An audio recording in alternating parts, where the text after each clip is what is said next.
Rutland High School is leading the discussion on global issues across schools in the state.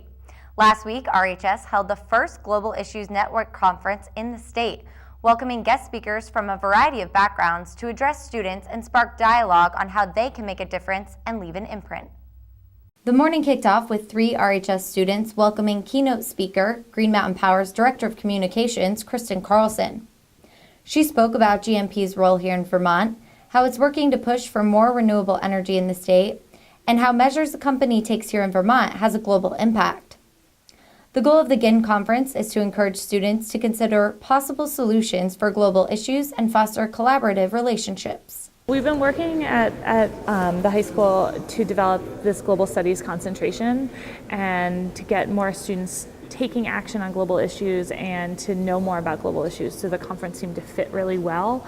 And it's work that I've been working on and Marcia's been working with me on for the past couple of years. And it's really an extension of the global studies concentration program that you've been very instrumental in establishing. And the conference works well with our STEM program also because, you know, to solve global issues, you can't just do humanities or science or math. You have to know all of them. After the keynote address, students broke into smaller groups to hear from guest speakers. Jennifer Wright, a graduate of Mill River Union High School, spoke to students about the organization she founded, HEAL, Raising Our World Foundation. Wright's organization works to build orphanages in developing countries. Her message to students Wednesday was that it doesn't matter how young you are or how large your dreams, you can make a difference. When I was a senior at Mill River Union High School, I took a trip to Zimbabwe to volunteer at an orphanage, and it just transformed my life. And I knew that I had to help children around the world. So I, when I was in college, went to Kenya, and I decided to start an orphanage after this amazing volunteer experience there. So I came back to the U.S. and founded this organization, and since then have been raising funds to do this work. Wright opened her first orphanage in Kenya, which currently takes care of 54 children.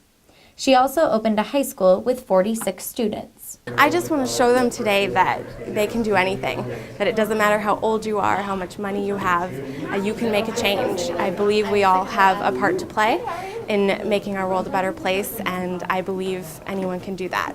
Wright's message was one of many echoed by other presenters. The whole idea of the organization works really well with what we're trying to do in terms of getting kids to take action. So they're not just learning in the classroom and then forgetting it. So they're finding what they're passionate about and taking meaningful steps to do something on it. And these are all the issues that they're hearing about today are pressing issues that they can't wait for us to solve them. They need to help solve them. So even small steps that they think aren't that important actually are important. So.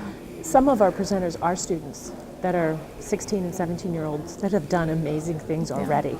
So I think that's important. Their peers can see you don't have to wait. You can do something. GIN welcomed guest speakers like Rutland Police Chief James Baker, who spoke about Project Vision, to Caleb Kenna, who as a photographer captured migrant labor on Vermont dairy farms.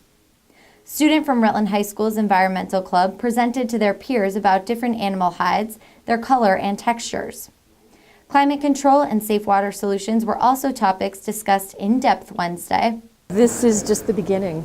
We really want to take it further, deeper, better. This is our first try at this, but we'd like to make Rutland a center where people can come together to do this. Yeah, and I think it's really important that that students have a real voice in what they're learning and how they're interacting in the community, and so that's another huge aspect of this conference is that the students have an authentic voice. It's very relevant. Yeah. It's very relevant to them, and that they're engaged, and I think that that's essential.